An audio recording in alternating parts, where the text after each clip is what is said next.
In this video, I'll talk about how you can change the leverage on TradingView. Now, on TradingView, there's no direct way that you can change your leverage because you need to do it through your broker. But sometimes, if you add your broker down here, as you can see, I'm just on a paper trading account.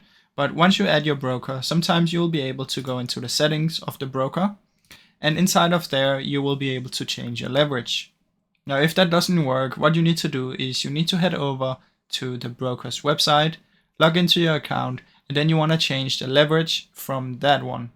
Now, once you change it over there, you just want to head back to TradingView, and then you can disconnect your broker and then reconnect it, and then it should be updated. So, like I said, you cannot do it directly from TradingView, but sometimes you will be able to do it from your broker down here if you have leverage. And sometimes you can just open the account settings to your broker, and you might be able to do it either on this one or this one, and then you can change it. Otherwise, just go to their website and change it from in there. Now, I really hope you enjoyed this video. If you did, please leave a like and subscribe, as it helps me out a ton. Thank you so much for watching.